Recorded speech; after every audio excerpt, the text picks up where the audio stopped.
नमस्ते एवरीवन, मेरा नाम नायका अग्रवाल है। मैं कनेक्ट की फाउंडर हूँ। आज आप लोगों के सामने लाई हूँ कृष्णा जी को। Krishna ji, welcome to connect Thank you. Podcast. आप अपना इंट्रोडक्शन दीजिए प्लीज़। जी बिल्कुल। My name is Krishna Shah. I am founder of Ken Shah institute, जहाँ पर हम लोग कोचिंग ट्यूशन्स करवाते हैं from class 1st to 10th, 11th 12th, science, commerce, humanities. 1st to 10th में हमारे मेन सब्जेक्ट्स होते हैं जो है math, science, English, SS and for all the boards की बात करें तो CBSE, NCERT, GSEB, ICSE and IB board. हम लोग वस्त्रापुर में लोकेटेड है। कृष्णा जी, आपने ट्यूशन्स कैसे शुरू किया? How did this become your career? मैं आपको मेरी जर्नी के बारे में बताती हूँ। Let's go to the back 15-16 years पहले की बात है। सो मैंने मेरे करियर की शुरुआत ऐसे करी थी। My mother was a teacher, अच्छा। Right, and due to some of the financial crisis, as मैं सिंगल मदर बड़ी हुई हूँ, तो ये था कि थोड़ी सी नीड भी थी उस टाइम पर। और मम्मी को देख देख के ये भी था कि नहीं चलो पढ़ा लेते, बिकॉज आपको पता है जब हम पढ़ाई करते हैं तो एक थोड़ा सा पैशन होता है कि हम बच्चों को पढ़ाते हैं। और जब मैंने पढ़ाना शुरू किया, मैं बहुत ही छोटी थी, बहुत यंग थी। I was in school, maybe I was in 9th और 10th ग्रेड, तब मैं बच्चों को पढ़ाती थी। तो जब मैं बच्चों को पढ़ाती थी तो बच्चे इतने खुश हो जाते थे कि आपने जो पढ़ाया ना वो मुझे अच्छे से आ गया। And then I started my journey as a teacher. मैंने पर्सनल ट्यूशन्स के तरह से जर्नी शुरू करी थी, बट मुझे इतना लव, अफेक्शन और इतने चेंजेस देखने को मिले, and then it converted into my profession. So this is my journey as I started as a entrepreneur. Teacher से शुरुआत करी थी, फिर सोचा यार अभी पर्सनल ट्यूशन में तो कितने बच्चों को हम पहुंच पाएंगे, तो फिर मन में ख्याल आया कि नहीं, मुझे बहुत सारे बच्चों तक पहुंचना है। And then I came with the concept of group tuition, जिसमें मैंने पर्सनल टच हमेशा रखा हुआ है और आज भी रखा है उसमें। कृष्णा, जैसे मैं आपके इंस्टीट्यूट गई हूँ, वहाँ पे एक बैच में कितने बच्चे होते हैं? मेरे एक बैच में 10 to 12 स्टूडेंट्स होते हैं, नॉट मोर देन दैट। अच्छा, वो 10-12 बच्चे एक साथ बैठते हैं और काफ़ी सारी क्लासेस हैं, वो सारी एक साथ चलती रहती है। मतलब एक साथ जाऊँ तो मैं घबरा जाऊँ, ऐसा होता है। लेकिन मेरे खुद के बच्चे आपके पास पढ़ते हैं एंड मुझे ऐसा लगता है कि आपका हर बच्चे पे ध्यान है। जी हाउ बिल्कुल। Is that possible? जी, इसका ये है कि मैं पर्सनली बच्चों का काउंसलिंग करती हूँ। काउंसलिंग का मतलब ये है कि मैं बच्चों की साइकोलॉजी समझती हूँ। आज मुझे इस फील्ड में करीबन 18 ईयर्स हो गए हैं, तो मैंने बहुत जनरेशन को देखा है पढ़ाते हुए। अभी तो आप देख रहे होंगे कि 5 ईयर्स में जनरेशन गैप आ जाता है, राइट। तो कहीं ना कहीं ये मैंने चीज़ नोटिस करी कि अगर आप बच्चों की साइकोलॉजी समझकर अगर उनको पढ़ाते हो तो पढ़ाना बहुत ईजी हो जाता है। अब साइकोलॉजी ऐसा होता है कि एज ग्रुप वाइज डिफ़र होता है। जैसे आपने बोला कि आप देखते हो तो घबरा जाते हो, आप नहीं, कोई भी देखेगा तो घबरा जाता है, बट मेरे यहाँ वो पूरा सेगमेंट वाइज डिफ्रेंशिएट किया हुआ है। सारे फैकल्टीज़ रहते हैं। मेरा काम है बच्चों को गाइड करना, उनको वो प्लेटफॉर्म पर लाना। तो इनिशियल के जो 2-3 मंथ्स रहते हैं बच्चों के साथ, उनको हमारी सिस्टम समझने में थोड़ा सा टाइम लगता है, बट एक बार वो समझ जाते हैं, हमारी सिस्टम में इनकलकेट हो जाते हैं, फिर उनको बिल्कुल प्रॉब्लम नहीं आता है। दूसरा ये है कि आपने जो बताया कि इतनी भीड़ लगी रहती है, आपको पता है उसका मेन रीज़न क्या है? हमारे यहाँ ऐसा है कि बच्चे 2 घंटे लेक्चर ख़त्म होने के बाद घर नहीं जाते, वो वहीं बैठते हैं, उनका सेकंड होम है वो बच्चे बोलते हैं मैम हम हमारा होमवर्क भी यहाँ करेंगे, हम सेल्फ स्टडी भी यहाँ करेंगे और हम बाद में ही घर जाएंगे।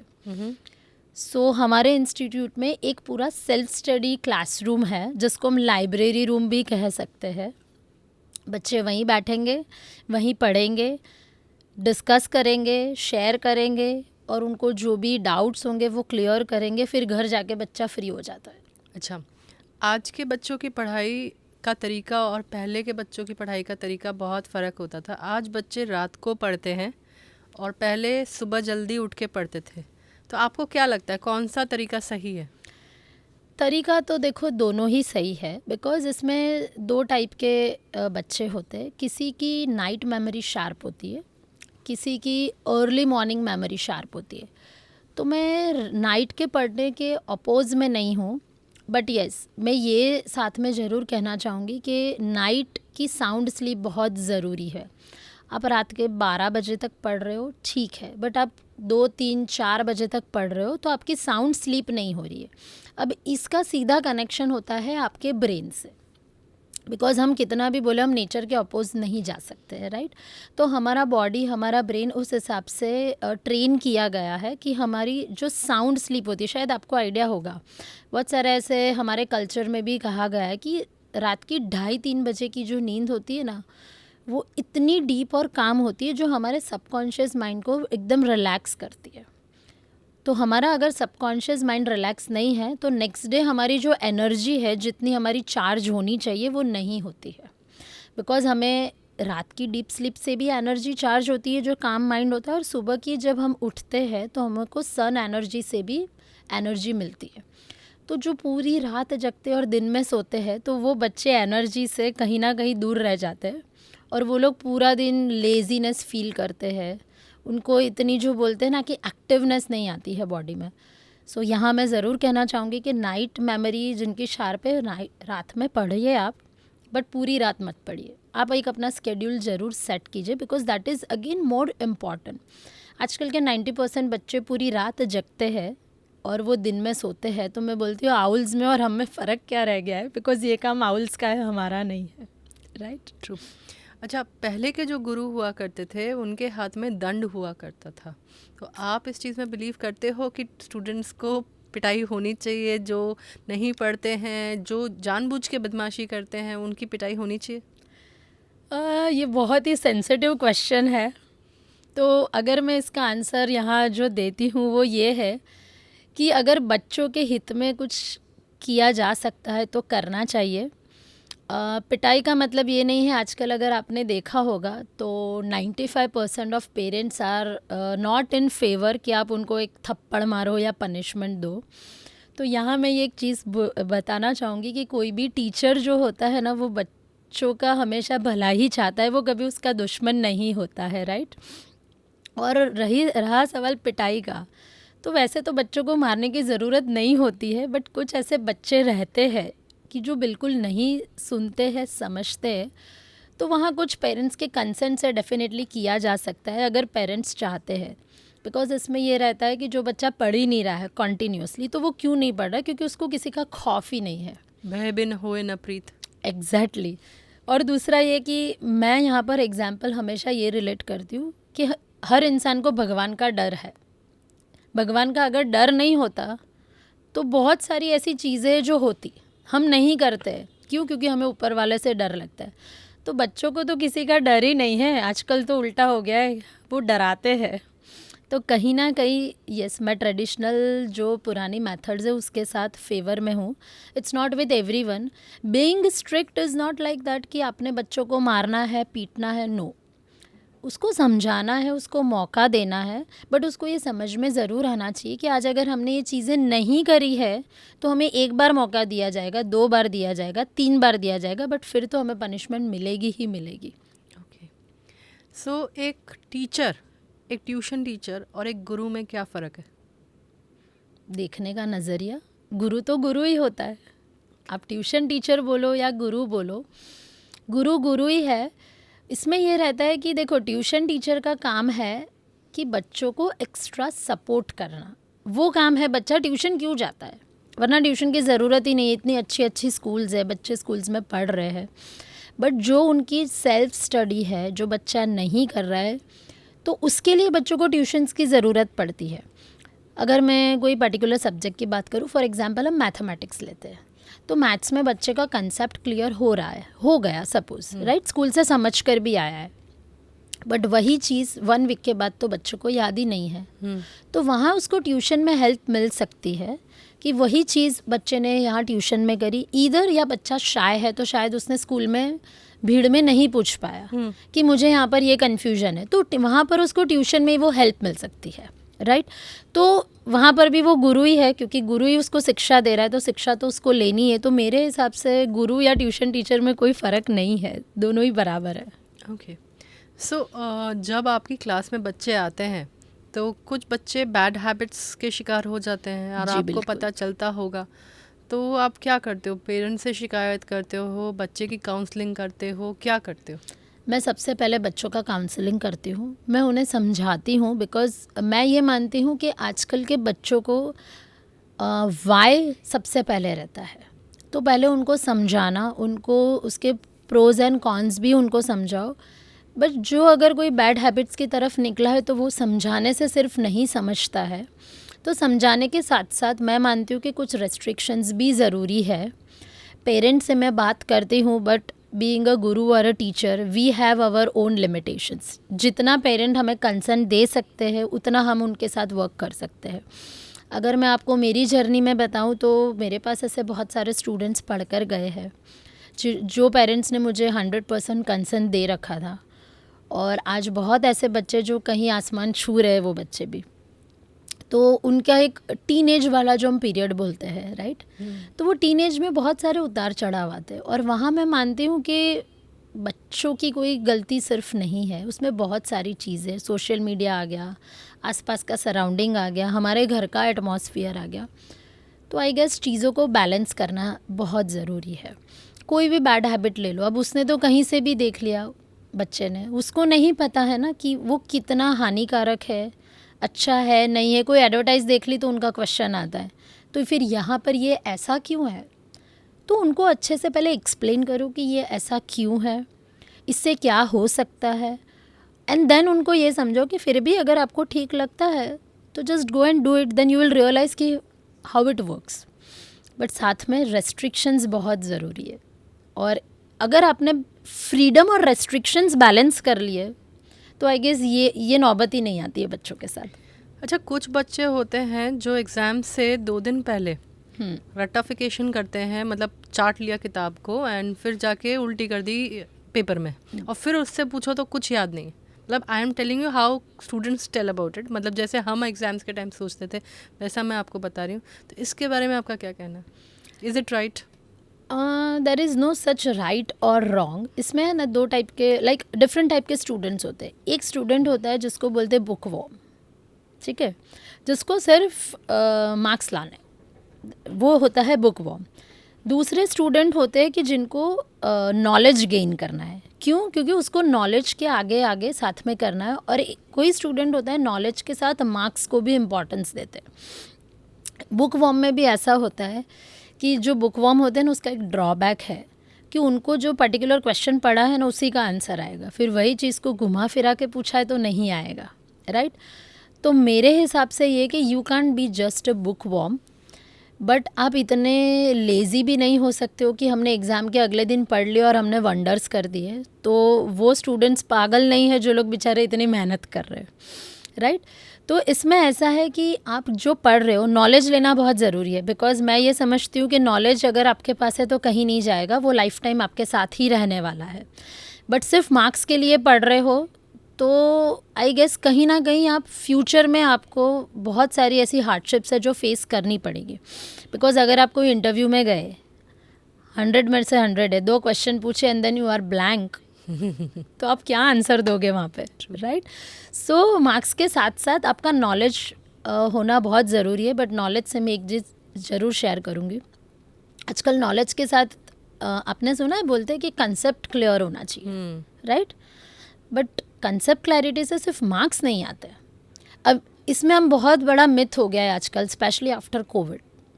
वो कैसे? कंसेप्ट क्लियर होगा ना तो मार्क्स आ जाएंगे। सो मैं ये बोलती हूँ कि पढ़ने की प्रोसेस होती है। कंसेप्ट क्लैरिटी हो गया, ठीक है, उसके बाद अंडरस्टैंडिंग आता है, लर्निंग आता है, मेमोराइजेशन आता है, देन रिटेनिंग आता है। अब हमने तो कंसेप्ट क्लैरिटी और अंडरस्टैंडिंग पे अटक गए। सो अगर आज आपने कुछ समझ लिया, बट अगर आपने उसको याद ही नहीं किया तो आप पेपर पे लिखोगे कैसे? और प्रेजेंटेशन भी तो मैटर करता है। Exactly, right. तो अब वहाँ पर वो लोग बोलते हैं कि नहीं, मुझे तो कंसेप्ट याद है। सिर्फ कंसेप्ट याद होने से कुछ नहीं होता है। तो स्टूडेंट लाइफ में आपको ये बाकी की जो 3 प्रोसेस है उसको फॉलो करना बहुत ज़रूरी है। तो अंडरस्टैंडिंग के बाद आता है लर्निंग। अब कई स्टूडेंट्स या पेरेंट्स मेरे पास आते हैं, मैम लर्निंग यानी आप तो रट्टा मरवा रहे हो। नो, रट्टा मारना और लर्निंग में एक बहुत बड़ा अंतर है। वो कैसा है? तो लर्निंग मीन्स आपने जो चीज़ें समझी है उसको एक प्रॉपर लैंग्वेज में आपको उसको याद रखना है। अगर मैं साइंस की बात कर रही हूँ तो if you will not use scientific terms तो आपको मार्क्स कौन देगा?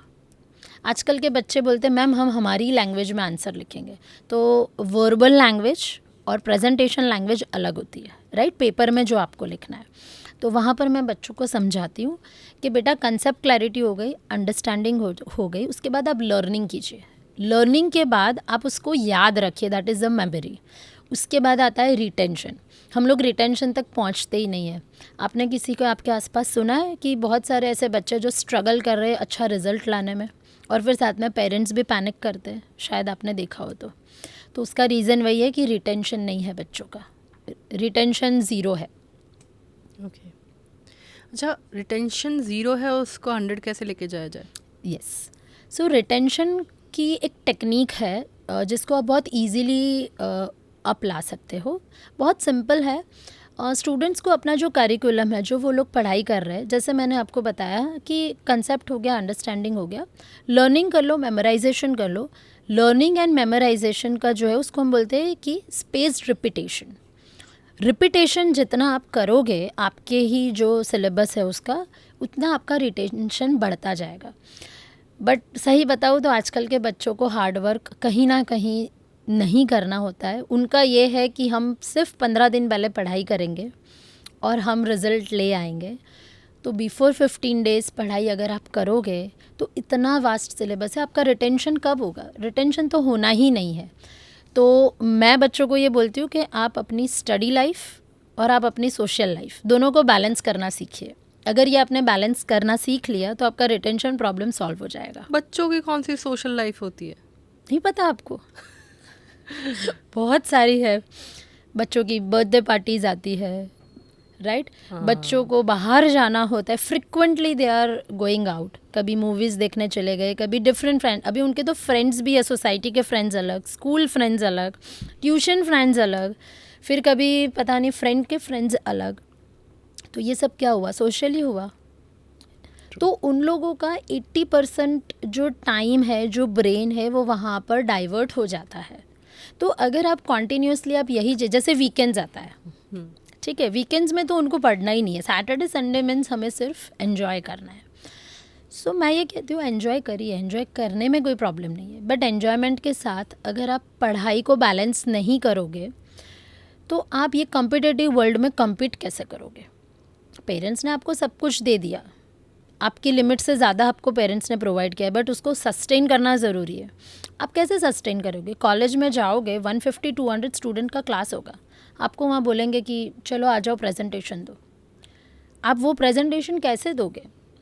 फिर बच्चे आके बोलते हैं मैम चैट जीपीटी है ना, राइट, चैट जीपीटी है, डेफिनेटली बहुत अच्छा टूल है, बट उसको हम वाइजली यूज़ करें तो अच्छा है।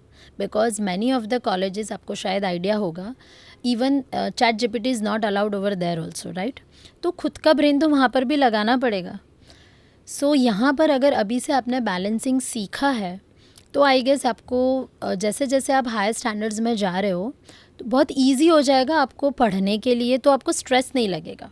बिकॉज बच्चे क्या करते हैं, पूरे टाइम पास करते हैं, लास्ट मोमेंट पर पढ़ते हैं। तो वो अपने कहावत है कि जब आग लगती है तब कुआं खोदोगे तो आग तो लग चुकी है ऑलरेडी तो पूरी बुझने नहीं वाली है। तो इसी बारे में मैं आपसे पूछना चाहूँगी, कुछ बच्चे आपके पास लास्ट मिनट आते होंगे जो फेल होते हैं पूरे साल और फिर बोर्ड्स के टाइम में लास्ट में आते हैं मैम पास करा दो, मैम 60% दिलवा दो, तो अब क्या करते हो? दिलवा पाते हो? यस, मेरे करियर में ऐसा है कि अभी तक का ये रहा है कि जो बच्चा थ्रू आउट फेल होता है मैं उसको भी पास करवा देती हूँ। बट वो कंडीशंस ऐसी रहती है ना कि डॉक्टर ने दवाई दी वो खानी पड़ती है, वरना तो आप ठीक नहीं हो सकते हो। अब बच्चा फेल क्यों होता है? मैं आपसे एक क्वेश्चन पूछूंगी कि आपको लगता है कि बच्चा वीक है या उसको कुछ आता नहीं है इसलिए वो फेल हो रहा है? Do you really think so? नहीं, मुझे ऐसा लगता है कि पहली बात उसका बेस क्लियर नहीं हुआ है, कंसेप्ट क्लियर नहीं हुए, फिर उसके बाद उसकी प्रैक्टिस नहीं हुई। कहीं ना कहीं मैं आपको बोलूँ ना तो आजकल के बच्चे बहुत स्मार्ट है, बहुत इंटेलिजेंट है, कहीं ना कहीं उनका बेस क्लैरिटी का तो रहता है but not 100%। Concentration, focus and lack of self study, ये 3 चीज़ों की वजह से बच्चे पास नहीं हो पाते हैं। बिकॉज बच्चों का क्या रह गया है, ट्यूशन है कितना घंटा है, 1.5 आवर, 2 आवर्स, 3 आवर्स, ट्यूशन से आ गए बैग रख दिया हमने। तो बात ऐसी है कि आपने ट्यूशन में जो भी चीज़ें पढ़ी है वो आपने खुद ने तो लर्न नहीं किया ना। आपने जब तक लर्न किया ही नहीं है तो आप पेपर में प्रेजेंट कैसे करोगे। अब बोर्ड के स्टूडेंट्स के लिए आपको आइडिया होगा 80 मार्क्स के पेपर्स होते हैं, right, they have to write it for 3 hours. अब बच्चा 30 मार्क का ही पेपर नहीं लिख रहा है तो 80 मार्क का कैसे लिखेगा। तो यहाँ पर बच्चों को एक सिस्टम में लाना पड़ता है।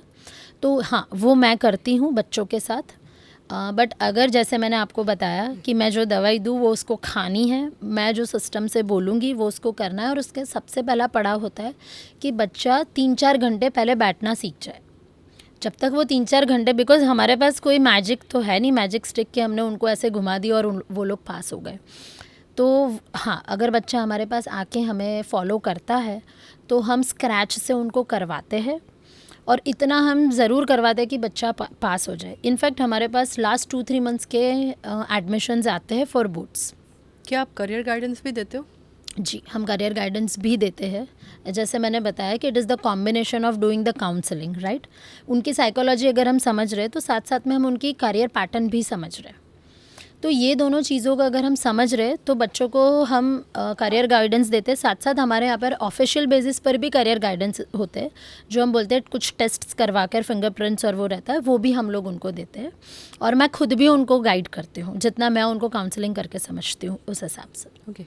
तो मैं ये पूछना चाहूँगी कि जैसे बच्चे होते हैं वो करियर गाइडेंस लेना चाहते हैं आपसे, तो क्या बोर्ड मैटर करता है? आई मीन ICSE, CBSE और IGCSE जो नया चला है, तो गवर्नमेंट एग्ज़ाम्स के लिए IGCSE के बच्चे जा सकते हैं? IGCSE के बच्चे डेफिनेटली जा सकते हैं, बिकॉज गवर्नमेंट की जो एग्ज़ाम्स है उसका सेगमेंट अलग है, उनको उनके लिए प्रिपेयर करना है गवर्नमेंट एग्ज़ाम्स के लिए, राइट। अगर मैं एजुकेशन की बात करूँ तो आपको आइडिया होगा CTET जो एग्ज़ाम्स रहती है, राइट, टेट की जो एग्ज़ाम्स आती है, तो वो अगर उनको प्रिपेयर करते और उसके लिए अपियर करते तो वो लोग डेफिनेटली जा सकते हैं गवर्नमेंट के उसमें भी। बोर्ड्स मैटर नहीं करता है, बट येस, आपको अगर गवर्नमेंट कॉलेजेस में एडमिशन लेना है तो बोर्ड मैटर करता है, बिकॉज वो जो सीट्स है वो स्टेट वाइज रहती है। तो अगर आप गुजरात में हो तो आप स्टेट बोर्ड से निकले हो तो आपकी सीट्स उस हिसाब से रहती है। अच्छा, तो बोर्ड्स मैटर करते हैं, लेकिन कौन से एग्ज़ाम के लिए प्रिपेयर कर रहे हो उस पर डिपेंड करता है। उस पर डिपेंड करता है, येस। और स्पेसिफिकली अगर आप इंजीनियरिंग की अगर बात कर रहे हो या डॉक्टर्स की बात कर रहे हो तो अगर आप गुजरात में हो तो यूजुअली यहाँ के जो बच्चे हैं वो स्टेट बोर्ड से प्रेफर करते हैं, बिकॉज स्टेट बोर्ड की सीट ज़्यादा होती है as compare to the other boards. Board change करने में प्रॉब्लम होती है लोगों को? यस, होती है। वो इसलिए होती है कि जो बच्चा कॉन्टीन्यूसली अगर कोई भी एक बोर्ड में पढ़ा है तो हर एक बोर्ड की सिस्टम अलग है। बोर्ड सारे ही अच्छे हैं, बट आप कौन सा सिस्टम से पढ़े हो और अचानक से आपको न्यू सिस्टम में डाइवर्ट होना है तो it will take some time and always it varies from student to student. आपके ट्यूशन की टाइमिंग क्या होती है जनरली? हमारे मॉर्निंग बैचेस होते हैं। आपको पता है अपने यहाँ पर CBSE की कुछ स्कूल्स है जो मॉर्निंग में आफ्टरनून स्कूल्स रहती है, so we have morning batches. Also we have regular noon batches जो 2 PM से स्टार्ट होती है। कितने घंटे की होती है? वो वेरी करता है, minimum it is for 2 to 3 hours. And as I said कि हमारे यहाँ पर सेल्फ स्टडी बच्चा करता है। इट्स नॉट कंपल्शन कि बच्चे को सेल्फ स्टडी हमारे यहाँ ही करनी है, ये तो उनकी चॉइस होती है कि उनको बैठ के हमारे यहाँ पर सेल्फ स्टडी करना है कि नहीं करना है। बट 90% ऑफ स्टूडेंट्स हमारे यहाँ के जो है they are willing to sit at the institute and to study, because उसमें उन लोगों का बहुत कॉन्फिडेंस बूस्टअप होता है, उनको पढ़ने में बहुत मज़ा आता है, बिकॉज उनके सारे क्लासमेट्स भी साथ में रहते हैं। और वो बच्चे भी ऐसा बोलते हैं मैम हम घर जाके है ना मोबाइल देखने लगते हैं, बिकॉज हमारे यहाँ पर ये है कि they are not allowed to sit with their mobile phones. तो they love to study at our institute. Mobile usage से फ़र्क पड़ रहा है बच्चों की पढ़ाई पे? बहुत बहुत बहुत फ़र्क पड़ रहा है। 24 घंटे तो बदलने नहीं वाले, हम सबके पास 24 आवर्स ही है। अब बच्चा स्कूल जा रहा है, ट्यूशन जा रहा है, तो बच्चों के पास टाइम कितना बचा? अब बच्चा ये बोल रहा है कि हमें हमारा फ्री टाइम चाहिए, ठीक है चाहिए, बट अब फ्री टाइम भी अलग अलग पार्ट में हुआ है। उनको मोबाइल का फ्री टाइम चाहिए, फिर उनको खेलने जाने का फ्री टाइम चाहिए, फिर उनको एक्टिविटीज़ का फ्री टाइम चाहिए। तो अब अलग अलग सेगमेंट में आप फ्री टाइम लेने लगोगे तो 2 घंटे 3 घंटे तो फ्री टाइम में निकल गए, तो पढ़ाई कब करोगे? सो मैं येस डेफिनेटली बोलूँगी कि आज के टाइम में हम बच्चों को ये नहीं बोल सकते कि आप मोबाइल यूज़ मत करो, राइट, बट उसका हम एक बोलते हैं कि रेस्ट्रिक्ट ज़रूर कर सकते हैं कि कितना यूजेज होना चाहिए, कहाँ यूजेज होना चाहिए। और कई बार मैं बिलीव करती हूँ कि फ़ोन की ज़रूरत है, स्मार्टफोन की नहीं। आपके हिसाब से कौन सा बोर्ड ईजीएस्ट है और कौन सा टफेस्ट है? मेरे हिसाब से ऐसा कुछ है ही नहीं कि ये बोर्ड इजी है, ये बोर्ड टफ़ है, ये हमारा मिथ है। बच्चा किस हिसाब से पढ़ रहा है, उसकी प्रोफिशिएंसी किस हिसाब से है, उस पर डिपेंड करता है। जैसे अभी हमने बात करी कि कुछ बच्चे जो बुक लैंग्वेज पर ही पढ़ते हैं, हम जैसे बोल रहे हैं बुक वर्म, आज पढ़ लिया और मार्क्स ले आए, तो उनके लिए अलग बोर्ड डिज़ाइंड है, राइट। जो बच्चे को लैंग्वेज फ्रीडम चाहिए, वो बच्चा बोलते हैं कि एवरेज से ज़्यादा है, राइट, उसका IQ लेवल, तो उसके लिए बोर्ड अलग है। किसी का ऐसा माइंडसेट है कि नहीं मुझे अब्रॉड में ही पढ़ना है, तो उसके लिए बोर्ड्स अलग है। स्टैंडर्ड बोर्ड अगर मैं कहना चाहूँ तो CBSE है, that is the standard board, right, जो एक रेगुलर पेस पर काम करता है। तो I guess it is helpful for so many students and parents जिसको आगे आइडिया नहीं होता है कि हमें क्या करना है फर्दर, तो I guess it helps a lot in that way. So आपने कभी ऐसे स्टूडेंट से मिले हो, आप कभी ऐसे स्टूडेंट से मिले हो कि जिसका IQ लेवल मतलब नेगेटिव में है, आई मीन कुछ भी कर लो उसको मैं पास नहीं करवा सकती? मिली हूँ बट मैंने पास करवाया है। ऐसा होता है? मतलब उसको इंटेलिजेंट बनाया जा सकता है? मैं वही बोल रही हूँ कि IQ किसी का नेगेटिव में होता ही नहीं है। मैंने आपको शायद बताया होगा, it's like train your brain. अच्छा, वो क्या होता है? ट्रेन योर ब्रेन इज़, आप अपने ब्रेन को जो कमांड दोगे वही आपके सबकॉन्शियस माइंड में ट्रिगर होगा, राइट। आपने अगर बोल दिया नेगेटिव कमांड्स कॉन्टिन्यूसली दे रहे हो, मैं अगर स्टूडेंट का ही ये सेगमेंट में कहना चाहूँगी तो कुछ स्टूडेंट होते हैं कंटिन्यूसली कमांड देते हैं, मैथ्स बहुत टफ है, मैथ्स बहुत टफ है, मुझसे मैथ्स नहीं होता है, मुझसे मैथ्स नहीं होता है। इट मीन्स कि आपने अपने ब्रेन को कन्विंस कर लिया है कि आपसे मैथ्स नहीं हो रहा है, तो आप जो कमांड दे रहे हो ब्रेन को वही वो रिफ्लेक्ट कर रहा है, राइट। सो आप उसको बोलो मुझसे हो रहा है, तो वो होगा। ज़रूरी नहीं है कि 100% होगा, बट होगा, राइट। ऐसा कभी भी नहीं है कि ये मुझसे नहीं होगा, because it's always like that. किसी का थ्योरी स्ट्रांग होता है, किसी का न्यूमेरिकल स्ट्रांग होता है, वो स्ट्रांग होता है, वीक कुछ भी नहीं है। It's always about train your brain. आप जैसा ब्रेन को कमांड दोगे, जैसे कई बार बच्चे बोलते हैं आज मुझसे ये होगा ही नहीं, ये मैं प्रैक्टिकल चीज़ें बता रही हूँ आपको। मेरे पास आते हैं, बैठते हैं, फिर मैं उनसे करवाती हूँ, बातचीत करती हूँ, and then at the end of the session मैं उनको बोलती हूँ बेटा ये तो हो गया, अरे हाँ मैम ये हो गया। इसका मतलब ये है कि आपने अपने ब्रेन को जो कमांड्स दिए इसलिए वो नहीं हो रहा है, मैंने उसको वहाँ से डाइवर्ट कर दिया है। कुछ बच्चे आते हैं, मैं 3 घंटे बैठ ही नहीं सकता हूँ, एंड मैं बोलती हूँ ठीक है तू इतना वर्क कंप्लीट कर ले। अब वो वर्क कंप्लीट करते करते उसके 3 घंटे कहाँ कंप्लीट ख़त्म हो जाते पता नहीं चलता है। इसका मतलब क्या हुआ, आप तो ये माइंड सेट से आए थे कि मैं 3 आवर्स बैठ के पढ़ाई नहीं कर सकता हूँ, बट आपने अपने ब्रेन को वर्क उतना दिया है तो 3 के 3.5 घंटे कहाँ हो गए पता ही नहीं चला आपको। So it's all about train your brain. और मेरा जो कोचिंग इंस्टीट्यूट जो मैं रन कर रही हूँ, जहाँ पर हम लोग क्लास 1st to 12th तक के कोचिंग देते हैं, तो we have the setup of all the faculties जो segment wise subject wise allotted है। बट हमारा मेन वही है कि हम बच्चों को एक होमली एनवायरनमेंट देते हैं, हम उनकी साइकोलॉजी समझते हैं, और हमारा सिर्फ एक ही इसके पीछे है कि भाई बच्चों में कुछ ना कुछ इम्प्रूवमेंट आए। और यही वजह से हमें 100% रिजल्ट्स आज तक तो मिले हुए हैं बच्चों के, बिकॉज़ मेरा जो मेन बच्चों के साथ काम करने का रीज़न है वो यही है कि मैं ये मानती हूँ कि कोई भी बच्चा वीक नहीं है, बस उतना ही है कि आप उसको कैसे नरिश कर रहे हो। बच्चों को जैसा नरिश करोगे वो वैसा निखर के आएगा। टाइम डेफिनेटली सबका अलग अलग होता है, बिकॉज नरिशमेंट जो हम पौधे को भी देते हैं तो वो अलग टाइम से निखर के आता है, तो बच्चे भी पौधे जैसे। ओके कृष्णा, मैं अब ये लास्ट क्वेश्चन आपसे पूछना चाहूँगी कि बोर्ड के जो बच्चे हैं वो भी देख रहे होंगे आपको जी, उनके लिए कोई टिप्स देना चाहोगे? जी बिल्कुल। मेरी बोर्ड्स के स्टूडेंट्स के लिए टिप्स ये है कि सबसे पहले तो पैनिक होना बंद कर दीजिए, because panic is not the solution. अब हमारे पास हार्डली 1.5 मंथ बचा है बोर्ड के एग्ज़ाम्स के लिए, तो आप अपने करिकुलम जो भी आपका सिलेबस है, पहले आप उसको एक बार पेपर पर नोट कर लीजिए। आप अपने आप से पहले तो ऑनेस्ट हो जाइए, राइट। उसके बाद आप सेकेंड स्टेप में ये करिए कि आप फ़िल्टर करिए आपको कितना सिलेबस आ रहा है और कितना नहीं आ रहा है। और सीबीएसई बोर्ड्स में वेटेज दिए जाते हैं, आई गेस आईसीएसई में सारे सब्जेक्ट्स के वेटेज नहीं होते। तो जिसको वेटेज दिया गया है, तो according to the subject wise, chapter wise, आप वेटेज के अकॉर्डिंग प्रैक्टिस स्टार्ट करिए। जो क्वेश्चंस आपको नहीं आ रहे हैं अभी के लिए, आप उसको साइड कर सकते हैं। जो आ रहा है उस पर ज़्यादा फोकस कर सकते हो, ताकि उसमें आप ज़्यादा से ज़्यादा स्कोर कर सकते हैं। जो बच्चे 90 अबोव है, उनको मैं ये टिप देना चाहूँगी, ओवर कॉन्फिडेंट मत होइए, ज़्यादा से ज़्यादा प्रैक्टिस करिए, अवॉइड सिली मिस्टेक्स। और मैं सारे स्टूडेंट से ये कहूँगी कि आप लोग प्लीज़ प्लीज़ पेपर प्रैक्टिस करिए, बिकॉज आप अगर ये बोलोगे कि हम लर्न कर रहे हैं, it won't help you. Paper practice के बेनिफिट्स मैं आपको बताऊंगी कि पेपर प्रैक्टिस करने से आपको एक आइडिया आ जाता है कि 3 आवर्स के पेपर्स कैसे लिखे जाते हैं, राइट। दूसरा कि आप रेगुलर पेपर लिखते हो तो आपको ये भी एक आइडिया आता है कि किस टाइप के क्वेश्चंस पूछे जाते हैं। थर्ड, प्रेजेंटेशन आएगा। फोर्थ, आपका खुद का एक एवैल्यूएशन होगा। तो आप अपने आप को एक बेहतर, जितना आप करेक्शन कर सकते हो वो आप कर सकते हो।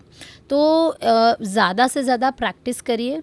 और आपकी जो टेक्स्ट बुक्स है, कोई भी बोर्ड है, आपका एनसीईआरटी है, सीबीएसई है, आईसीएसई है, आप अपनी बुक को अच्छे से रेफ़र करिए, बिकॉज बुक के बाहर कभी भी कोई भी क्वेश्चंस नहीं पूछा जाता है। एनर्जेटिक रहिए, जितना हो सके उतना टाइम वेस्ट कम करिए। यस, आप अपने ब्रेन को एक्टिव रखने के लिए जो भी एक्टिविटीज़ करना चाहते हो वो करिए। मैं ये नहीं बोलूँगी कि आप कंटिन्यूसली 24/7 पढ़िए, बट जो भी पढ़ाई कर रहे हो वो क्वालिटी वाली पढ़ो, राइट। सो ये सारी चीज़ें हैं। बाकी की अगर आपको टिप्स चाहिए तो आप मुझे बाद में कनेक्ट ज़रूर कर सकते हैं। आपको कनेक्ट कैसे किया जा सकता है? मेरा नंबर मैं आपसे शेयर करती हूँ। My number is 9924946366।